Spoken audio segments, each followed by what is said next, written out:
Hello students, today we will be starting with the economics first module, what has happened to the India at the eve of independence. The economy at the time of independence was backward as well as underdeveloped. The underdeveloped situation of a country was created by the British rule of 200 years. We will be discussing about what has happened to the economy at the time of independence is point number 1, low per capita income. The first point is low per capita income. See, the most important point is what is actually per capita income? Per capita income is the national income divided by population. But the British government never tried to know the national income of India or the per capita income of the country. It is only after the independence that Dr. V.K.R.V. Rao created National Income Committee, and the first governmental national income came into existence. If the per capita income is very low, a large number of people will be living below poverty line. They will be ill-fed, they live in ill-ventilated houses, they are ill-clothed. And the standard of living of the poor people will be very low. So that is the first point, low per capita income at the time of independence. 2, predominance of agriculture. Agricultural predominates. This you can study as a short question. What has happened to the India at the time of independence in agriculture? Almost 85% of the population at the time of independence were living in villages, and almost 70 to 75% of the population in the rural sector were doing agricultural activities. But the productivity per acre was very low, and the productivity per worker was very low. And the second very important was there was a group of land zamindars which were dominating at that time. They used to collect huge rent, which is called lagan. A film adine base ചെയ്ത് വന്നിട്ടുണ്ട്. LAGAAN, lagan. Huge rent, which was not possible for the Indian farmers to pay the rent, and they were in utter poverty. Agriculture predominated, which is based on the monsoon, based on monsoon. Gamble of the monsoon, chudugali poleയാണ്. Irrigation facilities were not much in existence, so people fully depended on monsoons. Even today, 55% of the area that is cultivated in India is rain-fed. See, even today. So that was the situation which was created by the Britishers at that time. They were least bothered about the modernization of Indian agriculture or creating infrastructure in agriculture, especially irrigation. So second important point, there was heavy dependence on agriculture. They neglected industries, they neglected service sector, and they gave more importance to agriculture itself, dominance of agriculture. Third, unemployment was on the increase. Only few people got job at that time. Private sector was not coming in a big way. People used to do the agriculture activity which they get job only for 6 months. And that was a severe situation created. Unemployment at the time of independence was very high. And there was also another important phenomena which is called disguised unemployment. This you have to study as a short question paper, short questions. Disguised unemployment, which is very prevalent even today in India. Now, what is disguised unemployment? If a piece of land, if it has to be cultivated by, say, 5%, when the pressure on land started increasing, those people who are not getting any job anywhere, they depend on agriculture. So naturally, those people who are even studied as an engineer, if they are not getting a job, he will held up as farmer and do agriculture works. So when 5 people used to work in that particular field, now the trade union is very strong, so they say that it is not possible for the 5 people, we require 7 people. So these 2 people we know that is not employed. It is easy to get job in agriculture. Any person can become an agriculture worker. So heavy dependence on agriculture led to disguised unemployment. So here, if the piece of land has to be cultivated 5 person, if I extra 2 person work in that particular agriculture because of the pressure on land, these 2 persons are called at the category of disguised employment, and their productivity is either 0 or negative.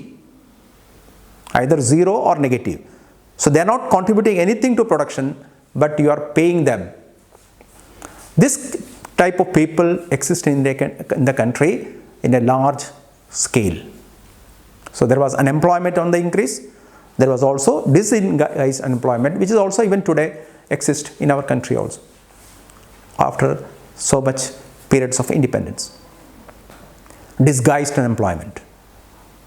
Lack of capital, very serious problem in India was lack of capital. What is capital? It is a man-made instrument which helps in further production. But capital has to be generated by the people of India. So it was no deliberate effort was done in India by the Britishers to increase the savings of the people. If only there is a saving, there will be investment. Only if there is an investment, there will be capital formation in the country. So there was a dearth of capital, and there was no growth of big industries. There was no growth of agriculture, modernization of agriculture in the country. Lack of capital. Actually, we were trapped in vicious circles of poverty. Vicious circle, Dushita Balay. India was trapped in the vicious circle of poverty. This term we end up short chodiyayittu. Vicious circles of poverty.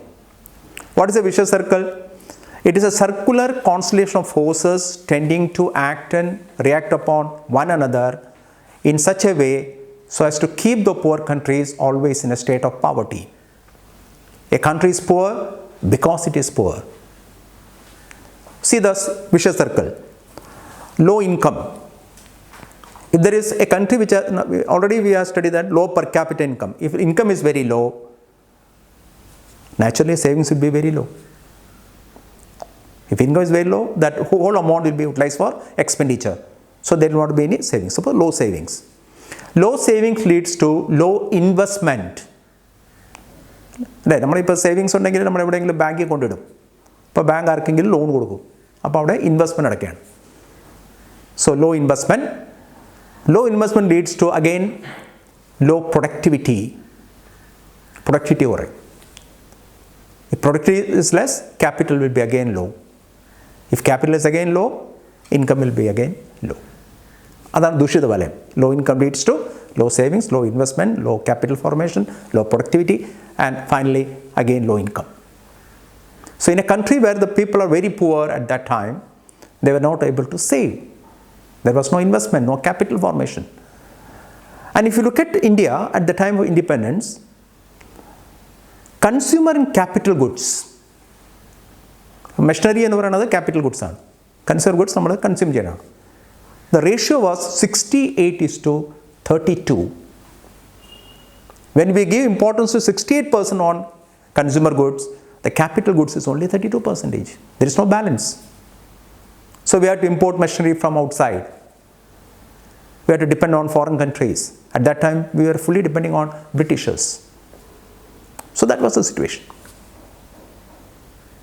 The tariff policy, next point, that defective tariff policy of the Britishers at that time.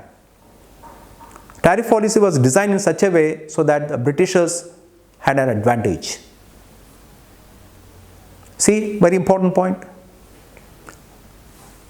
They created a lot of laws like Navigation Act, British Navigation Act. From that act it is said that all the countries, colonial countries, they must sell their commodities to foreign countries by using only British ships. So what happened? The whole maritime power in India was lost. We had to, for both import and export, we had to use only British ships. British Navigation Act. A lot of taxes were imposed, and that is meant only for Britishers. Advantage to the Britishers, not to the Indians.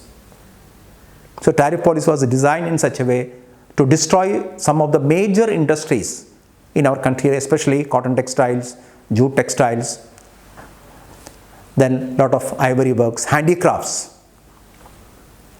Handicraft industry was very popular in India before, from the time immemorial. That all was destroyed because they want to sell their machine goods. Machine goods were imported from Britain. Export was done a little bit in China to Ceylon, today's Sri Lanka, Persia, today's Iran. Only a major part was to the Britain itself. So India was reduced to the status of a market. That is why we say that they followed a stepmotherly policy. Britishers followed a stepmotherly policy. So industry was also destroyed. Major industries were destroyed. They did not make any effort to create better infrastructure in the country. See, for the example, I'll give Lord Dalhousie created the first railway track. That was in 1853, covering a distance of Mumbai to Thane, 22.5 miles. Next is started in only Calcutta. There was no links, missing links were there. The whole country did not have a transport system because they want to sell their goods to the different parts of the country. At the same time, they had to carry raw materials to the ports. Only for that they used railways. It was only 1932 that the first air transport system developed in our country. 1932. When all other countries, they had that transport system in the beginning itself. That is Tata Transport. Ratan Jamshedji Tata started the first transport in 1932. In 1837, they started postal surveys, postal department, postal services. 1857, they started telegraph system, which is not available today. Its importance has been lost. But it was meant only for the Britishers, helping the Britishers and not the Indians. So in this way, they deliberately tried. There was technological backwardness. Technology that we were using were most primitive technology. Modern technology at the time of independence did not came in a big way. So these are the points. Technological backwardness was there. Lack of financial institutions helping the poor people or those persons who were ready to start a venture. So if you look at India at the time of independence, that is why we say that it was a backward, at the same time it was underdeveloped. Backward as well as underdeveloped. Poverty started increasing. So it was in this context that we gave importance to planning. So you have to write a short essay if you are given a question that why the stagnation in Indian economy took place and why the Indian economy was not fully developed or backward or it was underdeveloped, what was the reason behind. So that is an important essay. In between you have to write small essays also.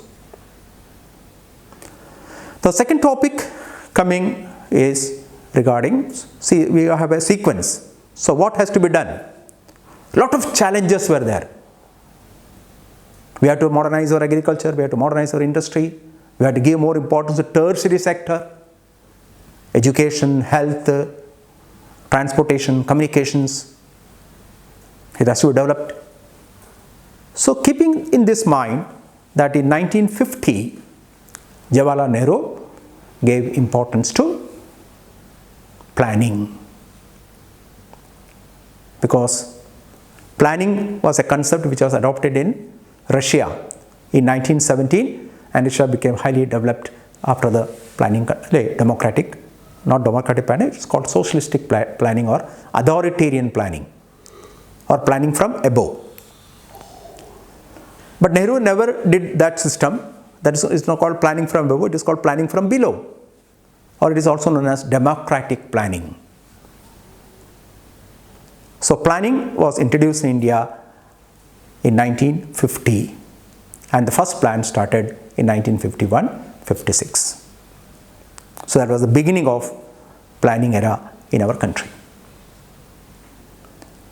Now, if you go for planning, you must have some idea. Here a lot of questions can be asked. Now, planning commission will have a chairman, and the prime minister will be always chairman of the planning commission. Of course, after 2017, after the completion of the 12th plan, the planning system has been dissolved, and a new system called Niti Aayog has been introduced. So actually we have a planning period up to 2017, and the 12 plans were completed.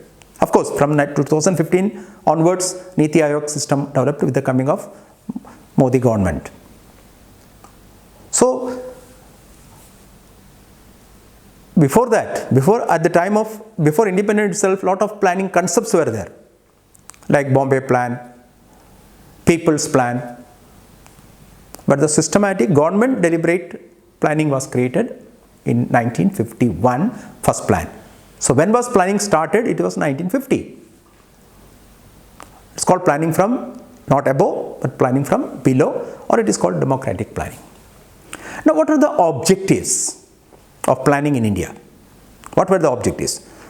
So the feature at the time of independence was backward. So it has to be developed, it has to be modernized, everything has to be changed. So deliberate. So what is planning?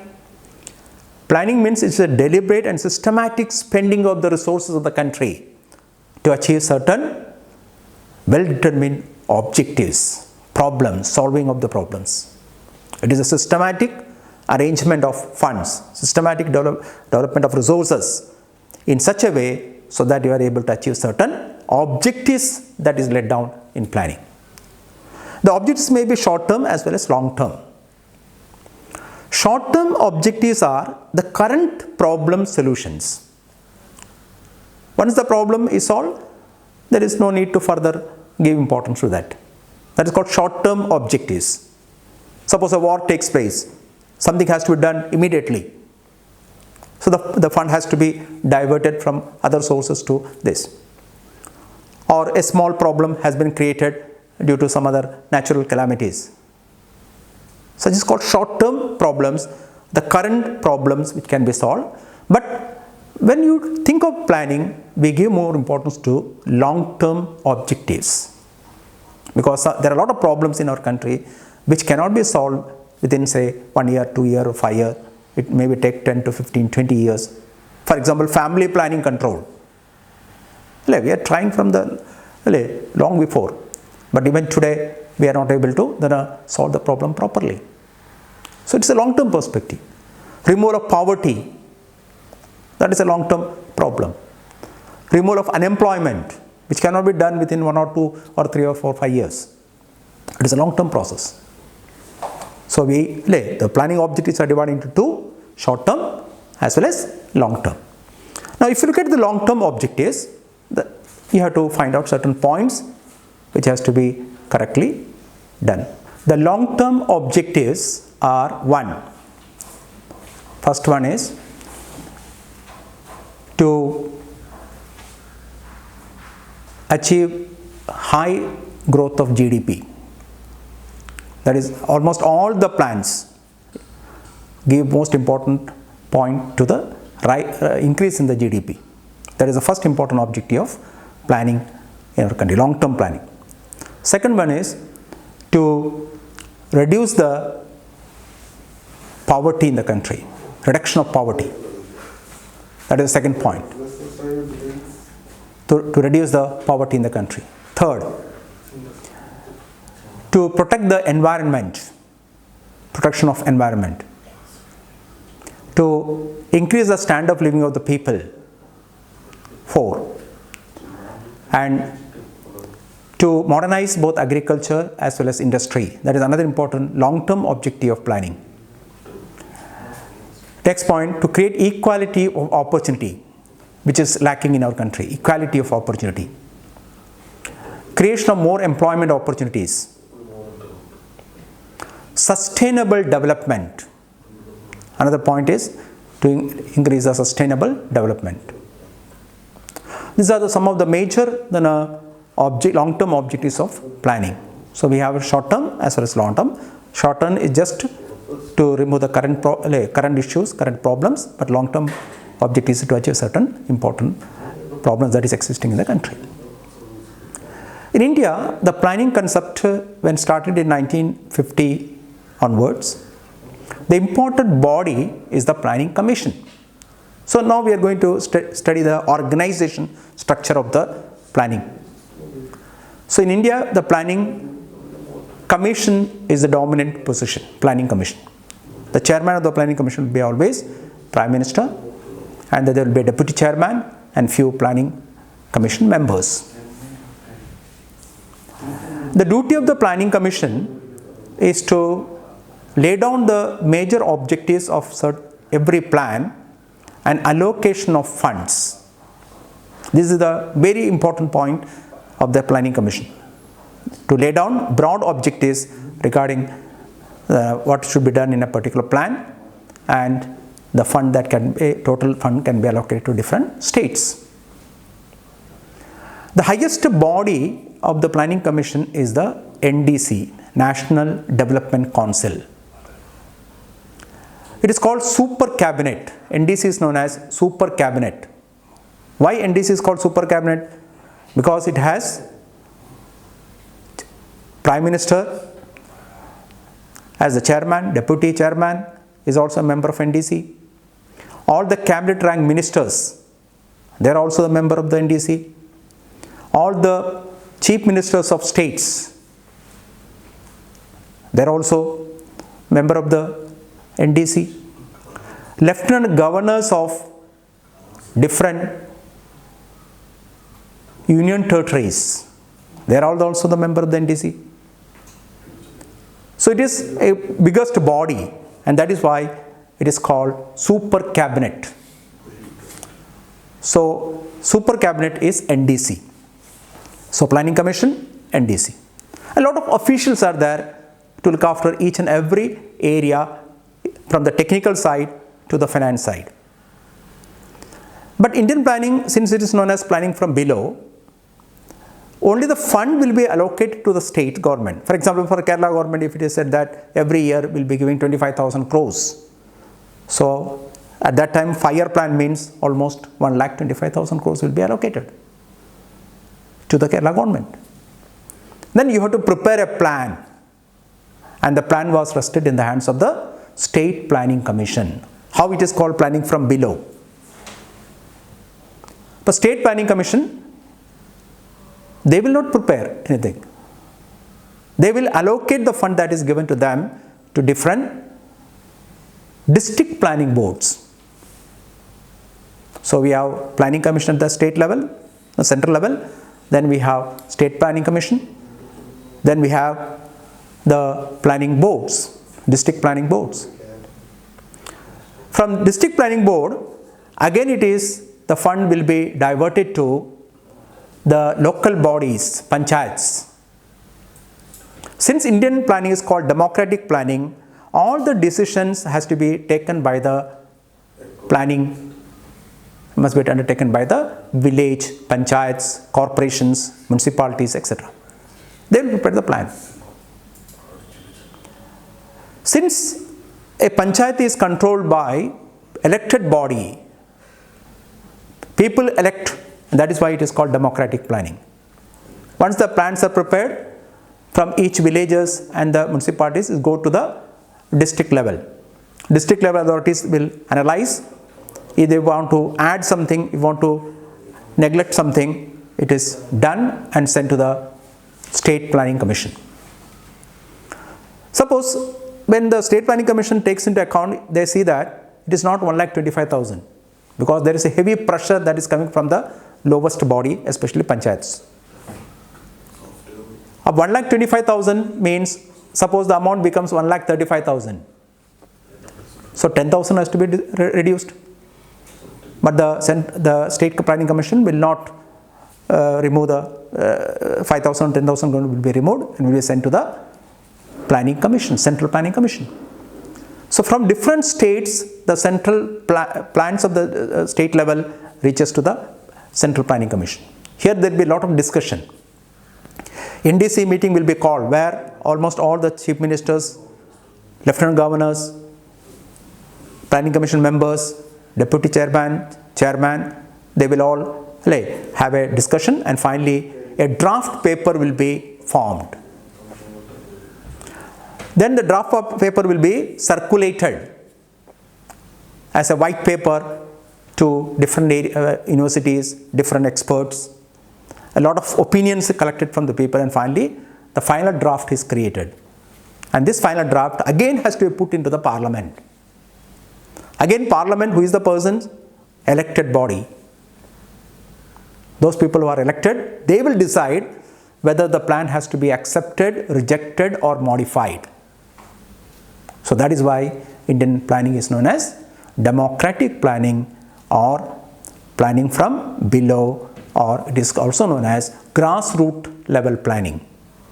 So highest body, even if there is a planning commission, all plans has to be, small plans has to be developed from the panchayat level or the municipality where also the people are elected, and that is why it's a democracy. But in Russia, there is authoritarian parties. Communist government imposes objectives and the resources is handed over to the officials. They have to do that, otherwise they will be punished.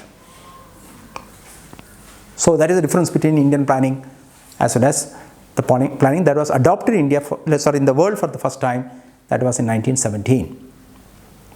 That is another important topic, the organizational structure of the planning commission. But two topics we have studied: objectives of planning, at the same time what are the organizational level of the planning commission in our country. Of course, this planning commission is not existing today because with the coming of the Niti Aayog, 5 plans has been given away. It has been, dissolution has taken place as far as the planning commission is concerned. So very important 2 points. Now briefly, if you are asked a question, give a short account of the plans of India. It will be a big topic, it will be there. So you must be have to write in precise within a short period of time. So I will give just an outline of the different fire plans in our country. So we have fire plan. Every plan has a 5 years. The first plan was 51-56. 1951 we started first plan in our country, and the top priority was given to agriculture. See, objective number 1, giving more importance to agriculture. Now, the main reason was people suffered a lot because British government gave more importance to development of indigo, development of cotton textile, jute textiles. Even the food crop centers were converted into cash crops. So there was a shortage of food. Food is highly essential for any person. So naturally the first plan gave more importance to the development of agriculture. And that model that is known as is called Harrod-Domar model. Harrod-Domar. Domar model. Harrod-Domar model. Because that is the model which gave more importance to growth of agriculture. And this was the only plan where the target has exceeded. We have 12 plans, but no plan has exceeded the target. The target exceeded plan was only the first plan. What was said? Above that, the development took place. And that was the main reason was good monsoon. So this is another very important point. If the monsoon is good, production will increase. If monsoon is unfavorable, if you do anything in agriculture, it will be a loss. So that is a very important point. Good monsoon led to the even exceeding the targets. Lot of effort was done for the development of irrigation infrastructure. Damodar Valley Corporation was introduced. Bhakranangal was started. Mettur Dam, certain states, Mettur Dam was constructed. So during the first fire plan, naturally infrastructure side more important was given to the irrigation facilities, so that we did not more depend on monsoon. But of course, in the first plan, it was only in a beginning stage, and the good harvest led to the exceeding of targets almost in all of the commodities. So first plan was very good. Now, second plan is from 56 to 61. So first plan was 51 to 56, and second plan was 56 to 61. In second plan, top priority was given to industry. First plan, top priority was given to agriculture, and in the second plan, top priority was given to industry. And the model is known as Mahalanobis Model. PC Mahalanobis. The model was called Mahalanobis Model, and Nehru was thinking of to create a socialistic pattern of society, which was achieved in Russia. So he gave more importance to socialistic pattern, and lot of industries were started by the government. Public sector dominated. So like in Russia or in China or other communist countries, public sector started dominating, especially in the basic strategic key industry. So in the beginning class I said that the ratio between capital goods and consumer goods was 68:30. Consumer goods was given 68% importance, and 32% was important was given to capital goods. Without creating capital goods, you cannot produce consumer goods. So Nehru thought that it is better to give more importance to basic strategic key industries. It was in the second plan that three important iron and steel companies. See what the Britishers has done. Iron was known to the Indians from the time immemorial. Even today India is very rich in iron, but we were not able to exploit. Iron was known to the Indians from the very time. It is very clear from the iron pillar near Qutub Minar, which was not rusted even today. So iron was known to the Indians, but the first steel company was started in 1907 by the Tata Iron and Steel Company.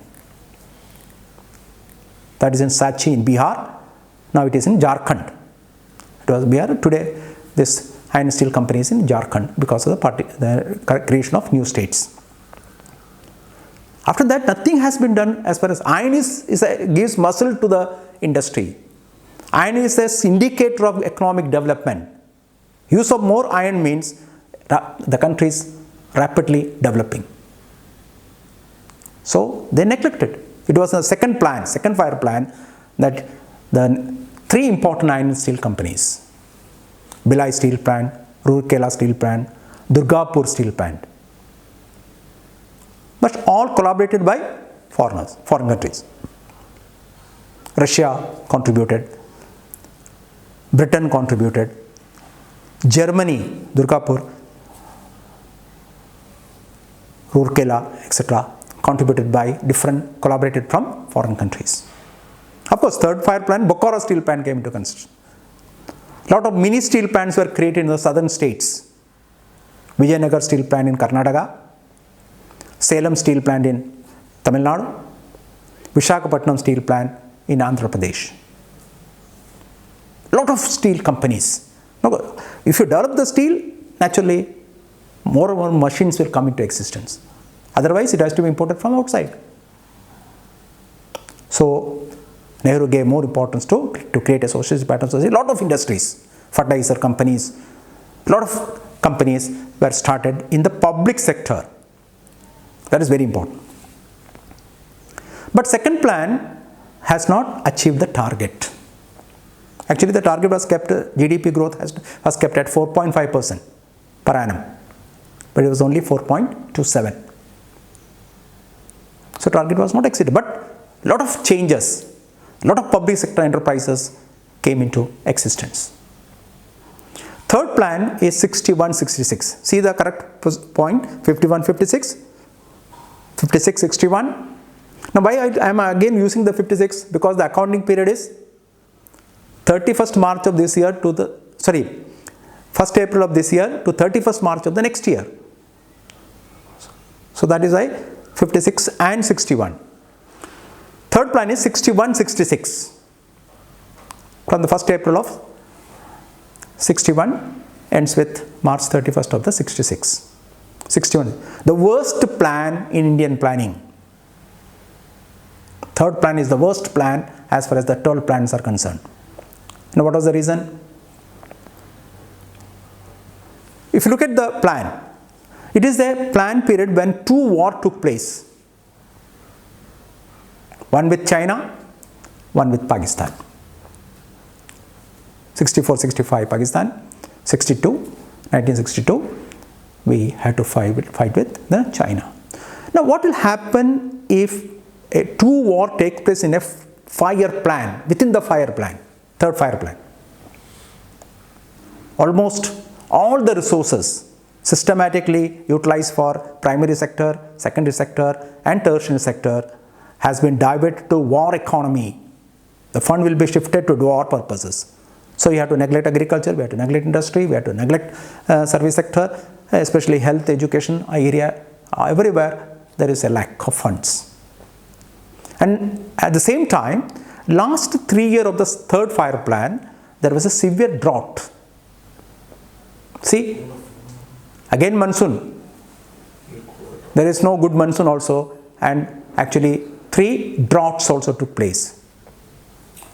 So 3 important points: 2 war and the severe drought rooting North India for the last 3 years. Here we gave importance to balanced growth, giving importance to both agriculture as well as industry. Giving importance to both agriculture as well as industry. What happened in 1966? The Indian economy was completely destroyed. We are not able to start even a single development things. So naturally, we did not have fire plan. From 1966 to 69, 66 to 69, we had annual plan. See the difference. From 66 to 69, we had annual plan. Fire plan was stopped because we are not able to start a fire plan from 1966 to say 71. So there was a 3 years gap, and that is called annual plan. 66, 67, 67, 68, 68, 69 is called annual plan or plan holiday. A short question can be asked of 2 marks. Plan holiday or annual plan, 1 year plan, not fire plan, 1 year plan. During this period, the most important thing that has been undertaken was the Green Revolution. In 1966, we started Green Revolution in our country, and the father of the Green Revolution was M.S. Swaminathan. So that was very important. Within 3 years, we were almost self-sufficient in food grains. India had a strong footing, but every year some fund will be allocated for each sector. And there was no fire plan, there is only 1 year plan.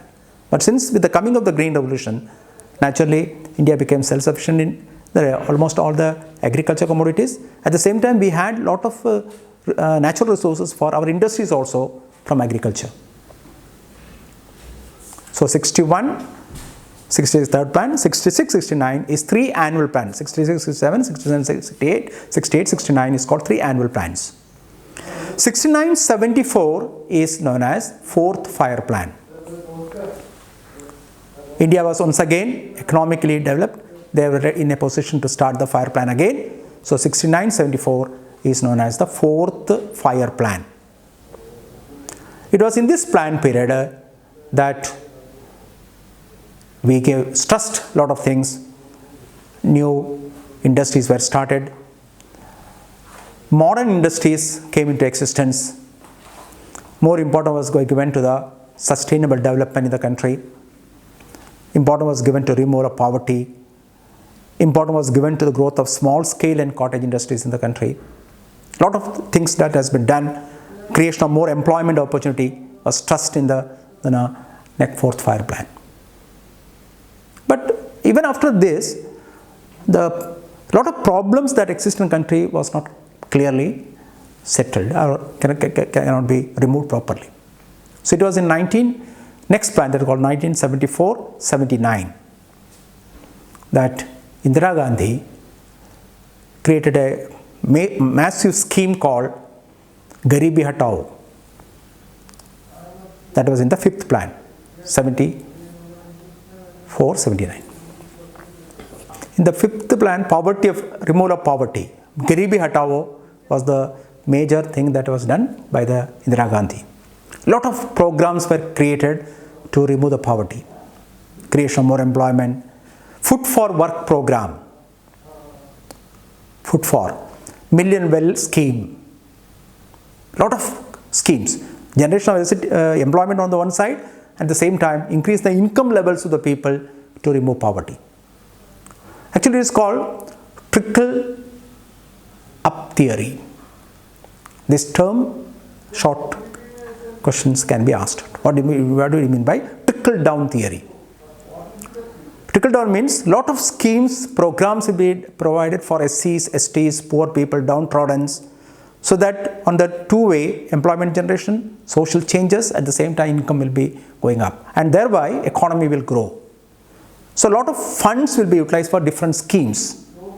Guaranteed programs will be introduced, and so that they get more income. More income means, again I have told that we are able to break the vicious circle. Income more means savings more, investment more, capital formation will take place, economy will grow.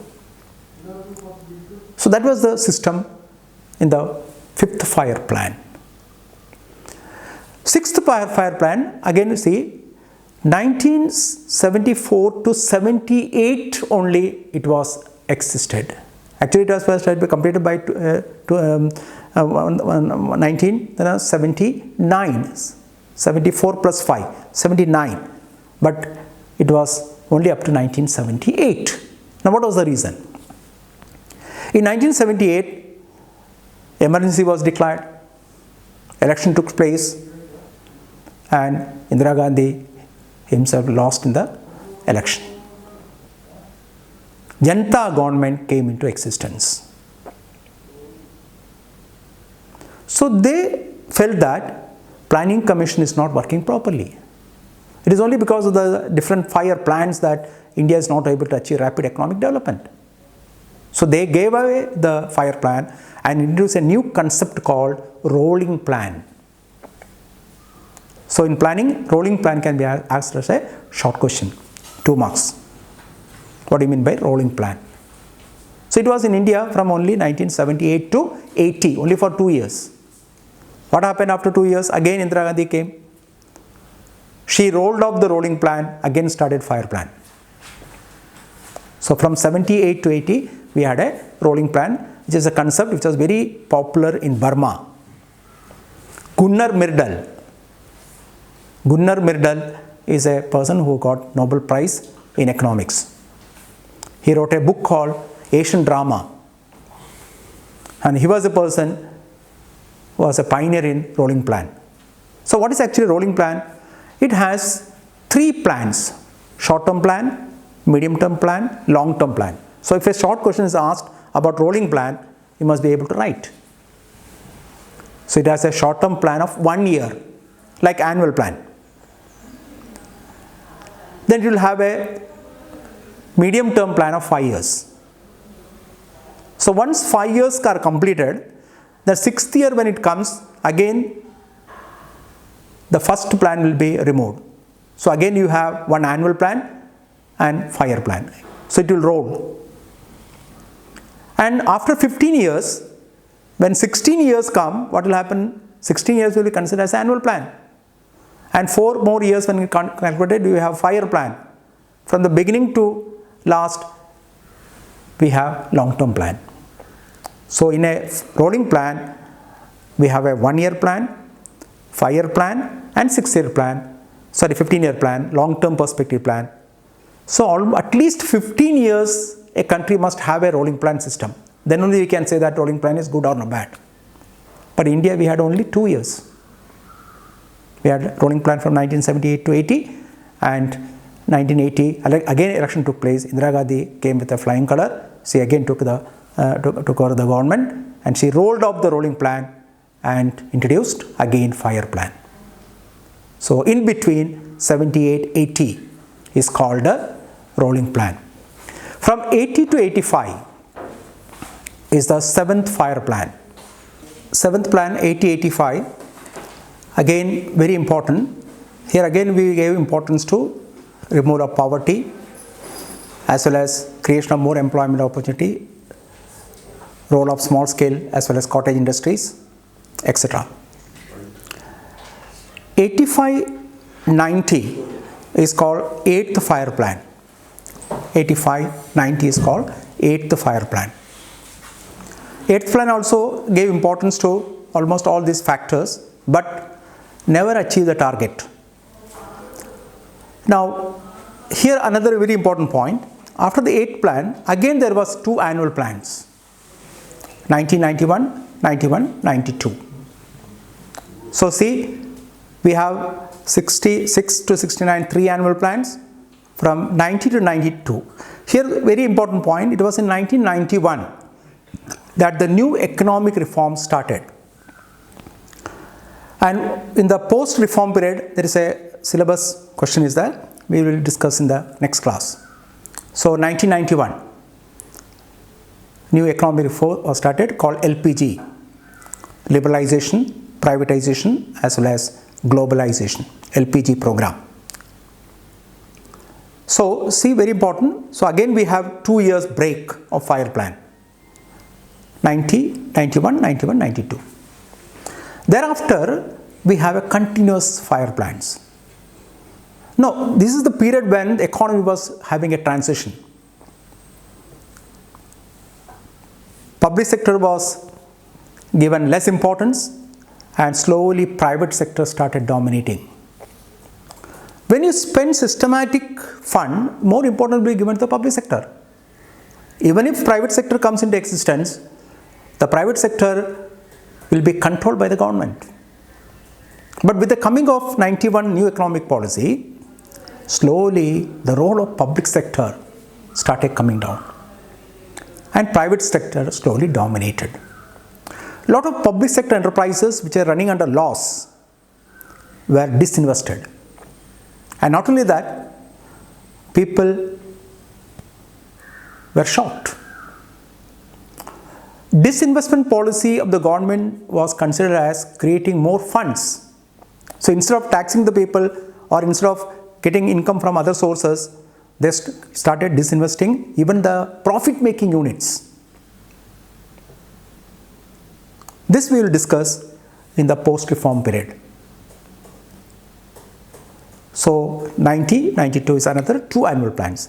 From 92, 97, from 97 to 2002, from 2002 to 2007, from 2007 to 2012, and from 2012 to 2017. This were the period when the big change took place in our economy, and it is considered that by 2050, India is going to become a super economic power in the country. If everything goes correct, if everything is going in right direction, it is said that we are going to get a lot of demographic dividend. So more stress was given to service sector, new education policies, new employment policy. Almost all the sectors were slowly privatized. See, I'll give an example. Railway. Once the railway was a public sector enterprise, the biggest public enterprise giving employment to 17 lakh people. The single enterprise giving maximum employment is in the country is the railway. Now today you can see that a lot of trains were privatized. Slowly we are entering into that particular area. Defense. Once defense was fully under the control of the government, now a lot of area is open to the private sector. So slowly liberalization policy, licensing policy was given away. I'll give an example. In 1969, why the bank was nationalized? And the main reason was to give maximum loan to the people. A lot of private banks were nationalized and converted to government bank. But after a particular period, the government stopped nationalization of banks. Only some of the private banks which were under losses were merged with public sector banks only. So, a lot of things is taking place in our country after the new economic policy of 91. So, from that onwards, that is from the 9th, 10th, 11th, 12th, 5-year plans, you can see that the economy is developing at a fast pace. A lot of things are again taking, with the coming of big industries, unemployment started rising. A lot of machines were used. Now, what is the advantage of a machine means displacement of labor. Whenever you use a machine, that means some people lose job. India is going after big industries. India is going for rapid technological changes. So instead of giving more employment, a lot of people are lost their jobs. That's a very serious problem. We are neglecting the skill side. It is recently, after the 9th and 10th plans, government started giving importance to skill formation. So if India want to get a demographic dividend, definitely by 2050, definitely we have to improve the skills. National Skill Development Corporation was started in our country to provide skill to nearly 5 million people. Manmohan Singh has rightly said that if you are not giving skill to the newly educated people, it is very difficult to solve the problems of India. It is not the formal education, it is that technical skill that has to be given to the people. So that is why National Skill Development Corporation was started, and 500 million people will be getting getting skill by 2022. The world important regarding MSc, micro small enterprises were given more importance. Small scale and cottage industries were given more importance. Lot of new ventures, lot of startups, lot of importance was given to highways, creation of infrastructure developments. Again, there is a correlation between the growth of infrastructure in the country and reduction of poverty. Whenever the infrastructure increases, lot of people get jobs, especially the people who are poor. Labor workers get job in a big way. Their income will increase. They will demand for more and more goods. More and more demand for goods means more factories will come. A lot of people get employment.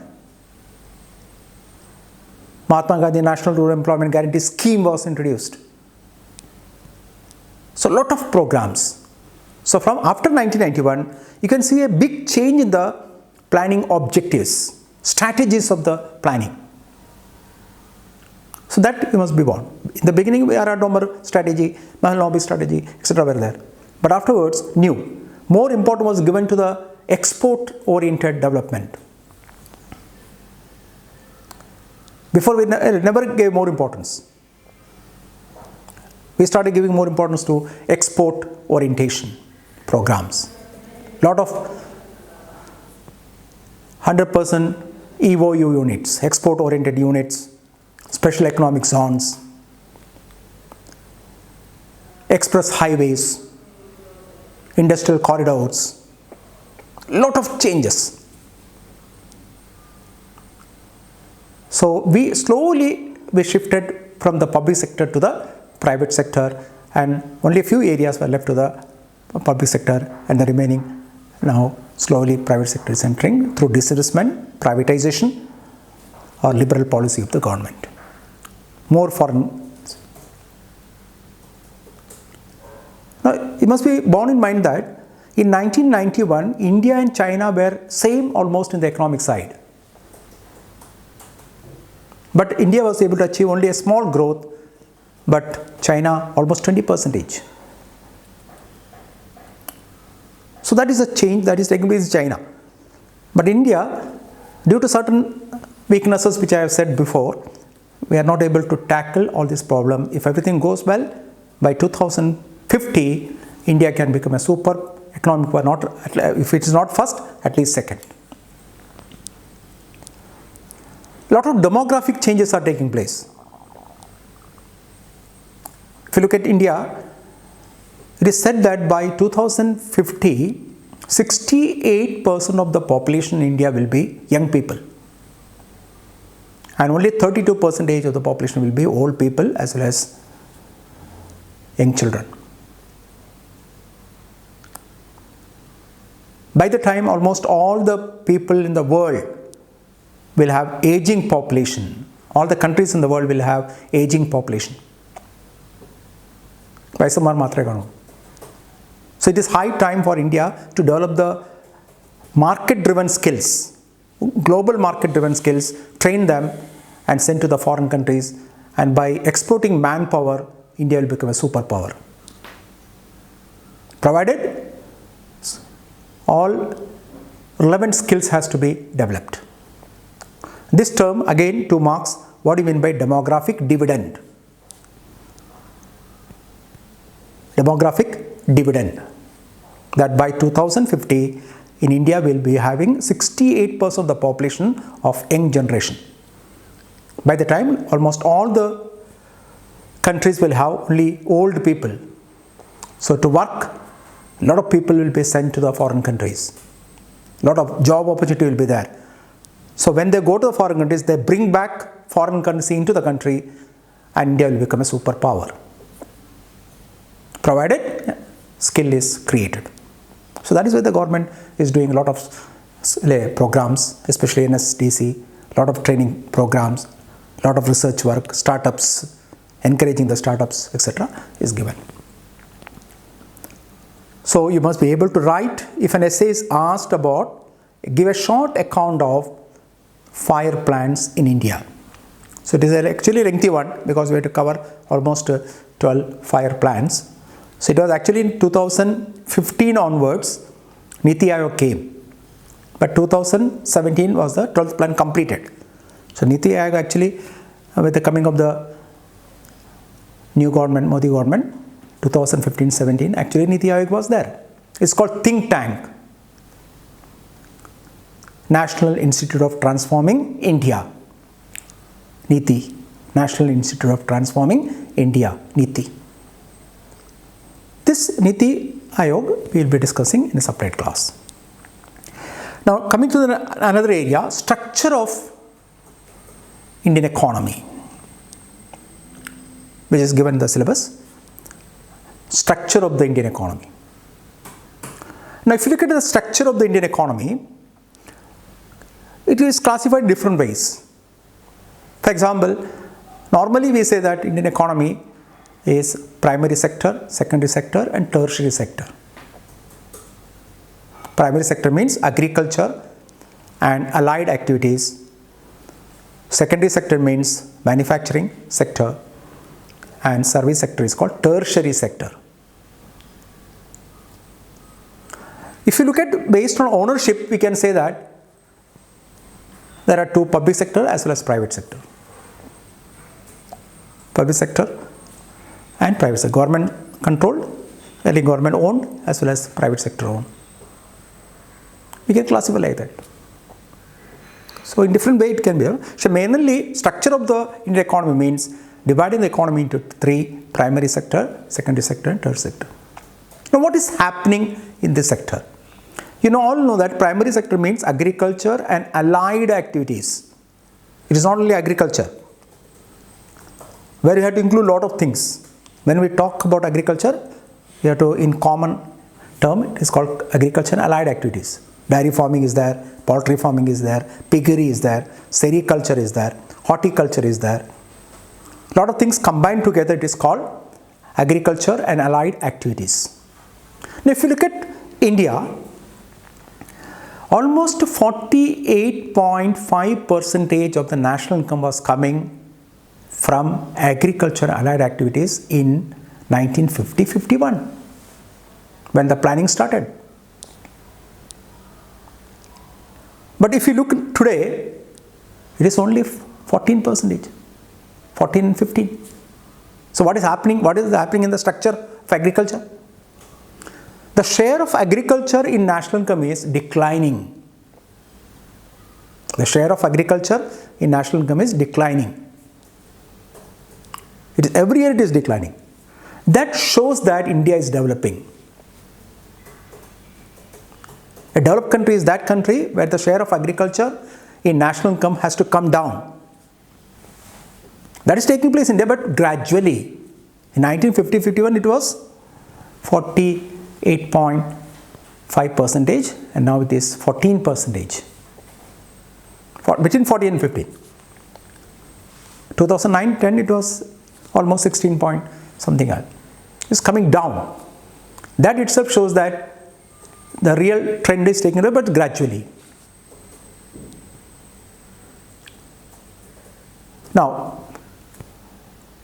if you look at the secondary sector in 1950-51 it was only 13.6. Now it is doubled, 24-25%. So what is happening in secondary sector? In secondary sector it is increasing. That is again a sign. So when you give less importance to agriculture, that does not mean we are neglecting agriculture. The share of agriculture income is coming down. That means other sectors are developing at a faster rate when compared to agriculture. That is a good sign. I'll give an example. America, the share of agriculture is only 2% of the national income. Only 2%. And agriculture is almost self-sufficient in America. A lot of goods are sold to different agriculture goods are sold outside. See the difference. Only 2% of the national income is coming from agriculture, is coming from in USA. UK also say 3%. Almost all developed countries you can say that it is below 10%. But in industry they will be having a higher level. So India is also slowly coming up. More income is derived from the secondary sector, that is industry. More consider everything: small scale, large scale, medium scale. All industries are compared together. It is called manufacturing sector. That is called secondary sector. But what is happening in the service sector? So when you talk about the structure of the different sectors in the economy, a lot of change has taken place nowadays in service sector. In 1950-51, it was only 12-13%. That means we are not giving importance to health, we are not giving importance to education, we are not giving importance to transportation, communications. These areas were completely neglected. But see now, I'll give an example, latest figure I'll give. In IT business, the share of national income share is 59%. In national income, the share of IT sector is 59%. If you take other sectors, then combined becomes 69%. Almost 65, 66, 69%. Depends upon. A small variation can take place. So a big change has taken place in the service sector, especially with the coming of IT-enabled services. So that means we are exporting huge amount, exporting softwares and other IT based solutions to foreign countries, creating huge investment inside the country, at the same time generating more income. Transport system is developing, air transport is developing at a fast rate. Inland waterways is developing at a fast rate. So a big change is seen in the service sector. Of course, ultimate aim is when the service sector develops at a fast rate, automatically leads to development of manufacturing sector. Actually, manufacturing sector has to develop to create more investment, more saving, more growth of commodities, more companies, more demand for variety of goods, foreign goods. With the coming of FDI, foreign direct investment, almost all the foreign companies are entering into India through foreign institutional investors. They are coming in a big way, FII. So that is why in the service sector you can see that big roads, international standard roads, Lot of new ports are coming up in a big way, especially airport as well as seaports are coming in a big way. Definitely it will have the centers of development in future. When an express highway, an industrial corridor develops, a lot of industries will be on the sides of these highways. Big change will take place. So what is happening to the different structure change is taking place, but not in a big way, but a small way. And the visible clearly seen in the service sector. Service sector now dominates. So if a structure of the Indian economy is asked, definitely you must divide into three: primary, secondary and tertiary. I give a small statistics to show that agriculture share in the national income is coming down. That is the indicator of development. And secondary sector is rising, but gradually only. Gradually only. So this has to change. If this has to change, the third sector, that is service sector, has to develop at a fast rate. And if that takes place in a fast rate, definitely industries will grow, and finally the share of industrial share from the national income will be very high. So structural developments in our country. Now, next very important, another topic will be, the syllabus given is national income and per capita income. Next topic will be national income and per capita income. What is actually national income? You have to define national income. If a question is asked, short questions, 2 marks. National income is the value of all goods and services that is produced in a country during a given period of time, usually 1 year. That 1 year is accounting year, starts from 1st April of this year and ends with 31st March of the next year. So national income is the value of all goods and services. Not only goods but services also. The value will be added together to get the national income of the country. In India, I said in the before that during the British period, there was no effort was undertaken to calculate the national income. It was Dadabhai Nauroji.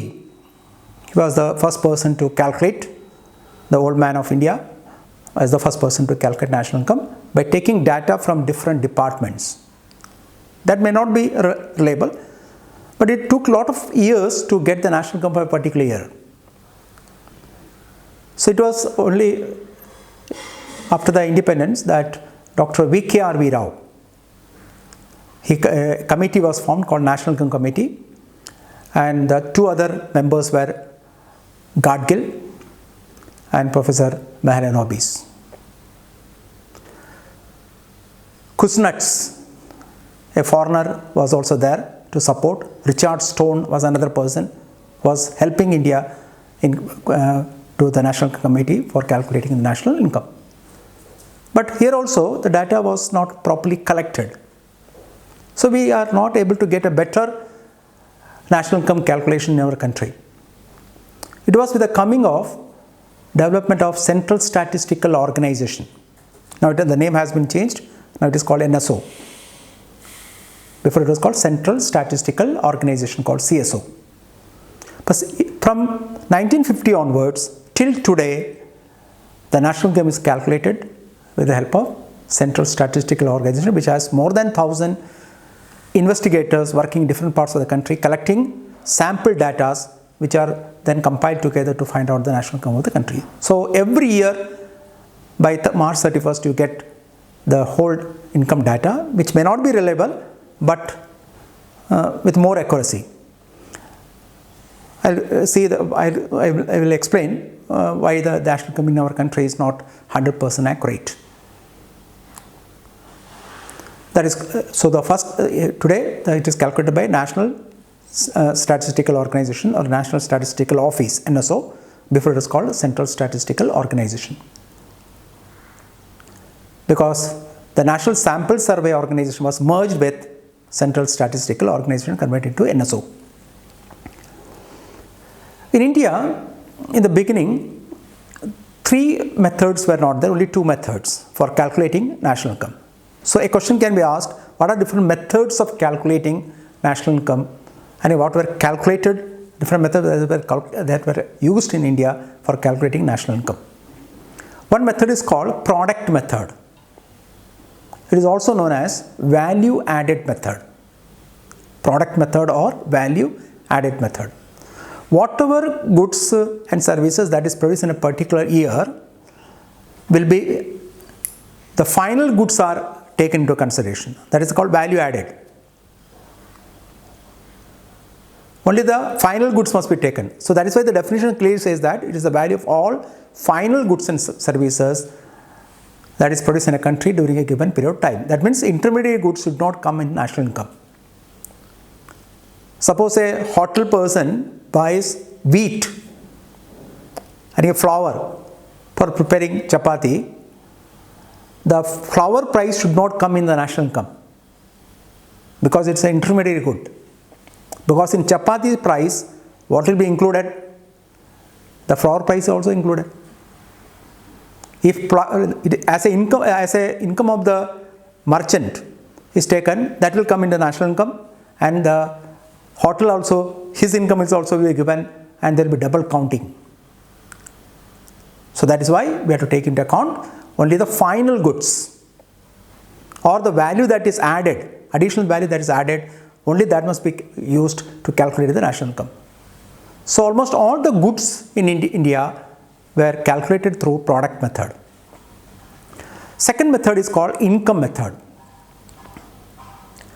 Income method means the income of the individuals, income of the business enterprises, income of the government, and all these three income must be joined together to get the total income of the country. The individual's income is only from 4 sources. Nobody can get income from other sources. Only from these 4 sources. That is legal. What are these 4? Wages and salaries, rent, interest, profit. Only 4.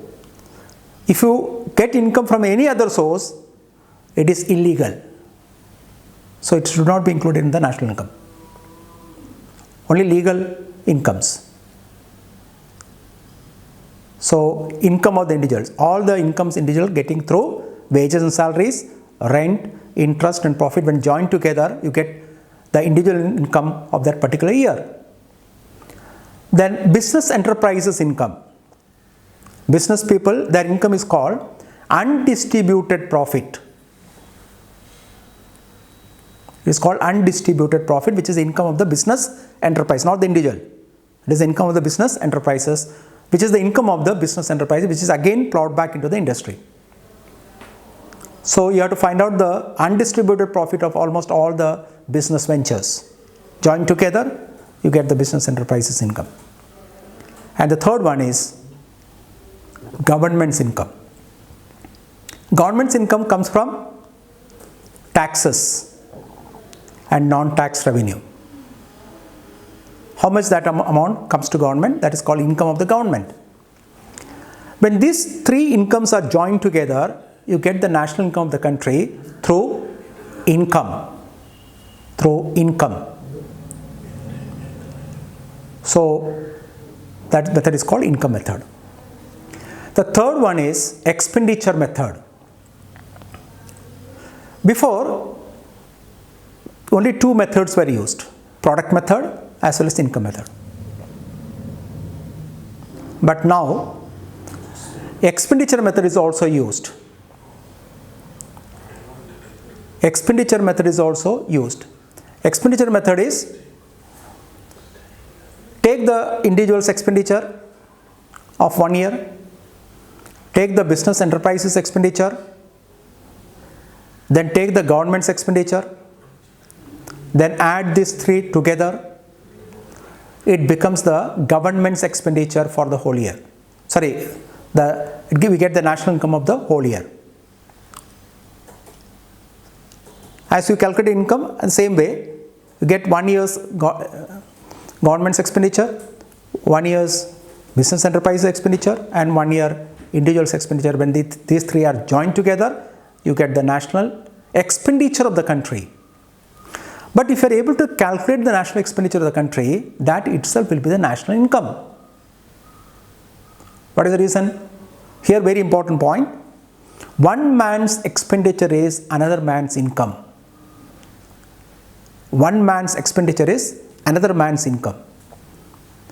So if you are able to calculate the total national expenditure of the country, that itself will become the national income. So in the beginning, three methods: product, income and expenditure. In the early beginning, only two methods were used. Services were calculated through income method and goods through product method. Now in the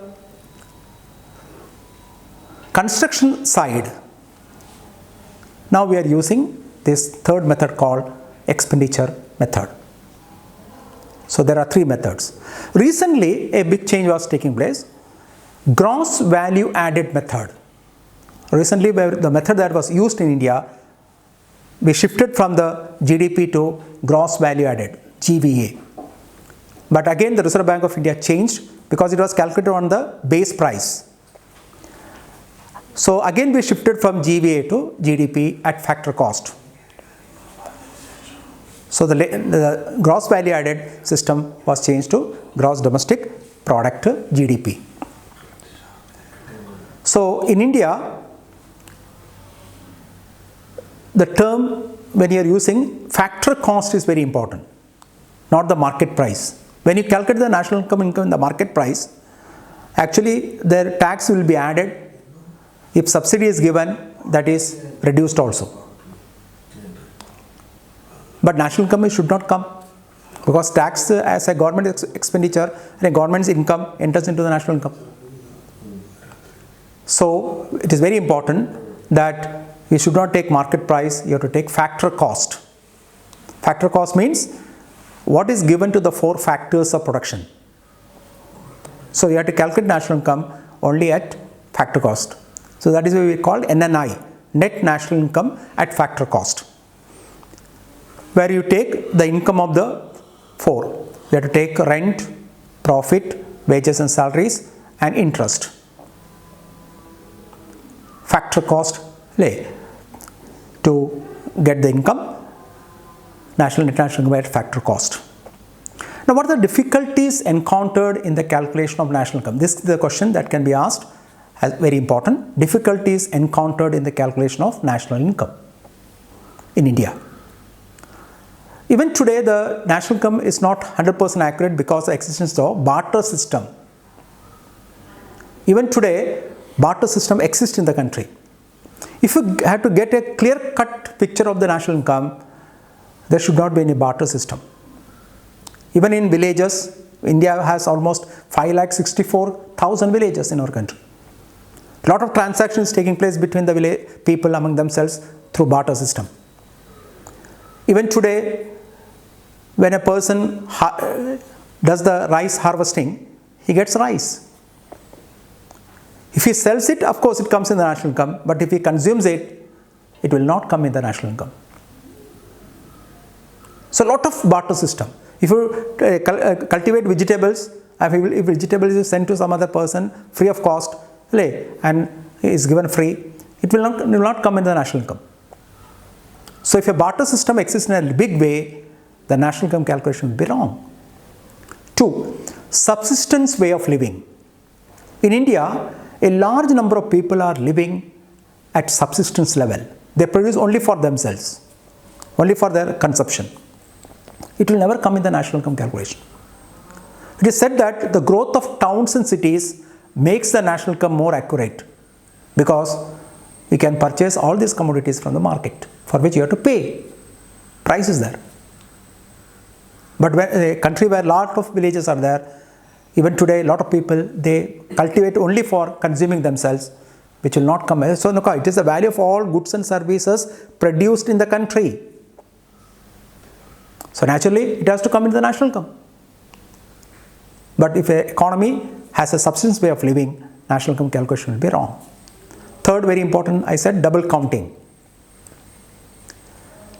A lot of commodities will be counted 2 times, 3 times.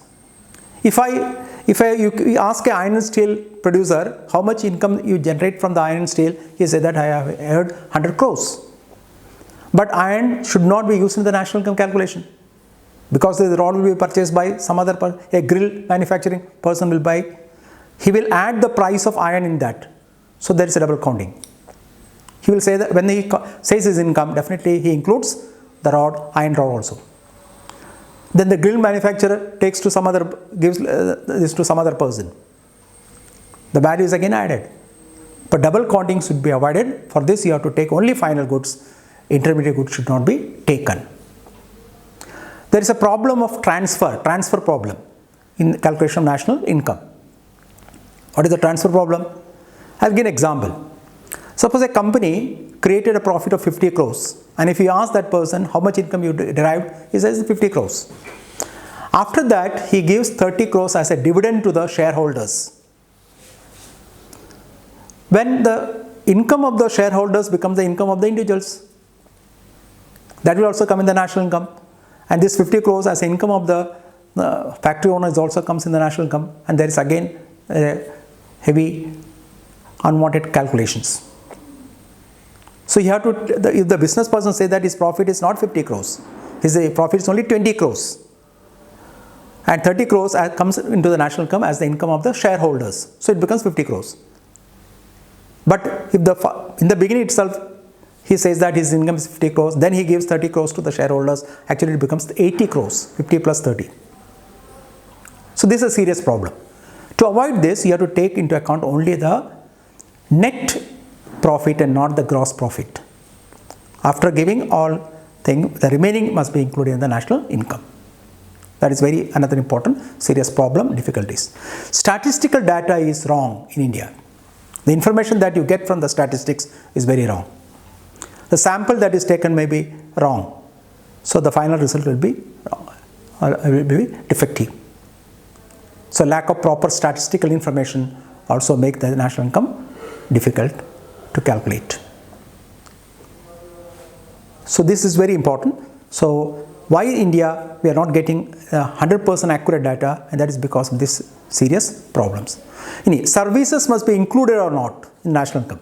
That is a serious problem that was raised. If services are included, all services must be included. But in India, only those services which can be monetarily calculated will be included in the national income.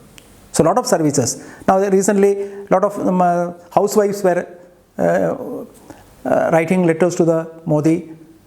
They must be given some money for their services in their houses. If it is allowed, then it becomes income. Now they are doing out of love and affection and not for gaining money. But this is a service. Housewife service is a service. If services must be included, all services must be included, and otherwise services must be excluded. All communistic countries, they will not take services. They take only goods for the calculation of national income. Because service is intangible, which cannot be seen. The goods that is manufactured is tangible, which is real, which can be seen. So they take only goods. So whether services must be included or not is another important serious problem. Second-hand goods should not be included in the national income. What is the reason? The second-hand goods already entered into the national income. When it was manufactured and that particular year, it came into the national income. So it should not come again. But second-hand goods, a lot of second-hand goods will enter into the national income. So it is a wrong concept. So second-hand goods should not be included. Similarly, smuggled goods should not be included in the national income. Smuggled goods. Now what is the reason? Again, because smuggled goods are produced in some other country, it has come into the national income of that particular country. So smuggled goods should not be included in our national income. If Indian ship registered in India, and if it is working in other countries like America, France, and came after say 1 year to India, whether that particular income must be calculated in India or outside. That is another important serious question that can be raised. A company or marine ship company registered in India, but it's carrying goods to America. From America it is going to France, then it is going to some of the Gulf countries, then again moving to some other countries, and came back to India after say 1 year. Whether the income generated by this company must be included or not. Here it has to be included, even though it is not produced in the country, it is not generated in it is outside, must be included because the company is registered in India. So it is an Indian company. So whatever income generated by them, even if it is outside, must be included in our country. The people who are working in embassies and consulates, where the income must be included in India or not. That is another important question that can be raised. Embassies, consulate. Lot of Indian people are working in foreign embassies. They are getting salary, they are getting income. Whether that particular income must be included in Indian national income. Again, it has to be included. What is the reason? The people who are working in the foreign embassies or consulates, that particular area is Indian territory. The boundary, even foreign police cannot enter into the foreign embassies or consulates. So when they get the salary or when they get the income, that must be included in our national income. So very important point, when you use national income or GNP, gross national product, it is consists of all citizens, whether he is working in India or outside. If he is an Indian, he is an Indian born or an Indian citizen, whatever income he generates, that will be included under GNP and not GDP, gross domestic product. In domestic product, we have to include the income of only the domestic people only. If a foreigner works in India, his income must be calculated. But in GNP, his income should not be calculated because he is not a citizen. So that clear picture must be known about what is GNP and what is GDP. Gross national product means whether he is an Indian citizen, if he is working outside, his income must be calculated. If GDP is taken into account, only those persons who are in the domestic country, Indian people working in domestic area, his income must be calculated. But foreigners, if he is working in India, getting income in India, that must be included under GDP, but not under GNP. So this topic will be continued in the next class with some more changes, latest changes, especially GVA, what is gross value added, which was introduced within a short period, but it was again dropped, and we went back to GDP again given by the Reserve Bank of India. So today's class will be concluded like this. Okay.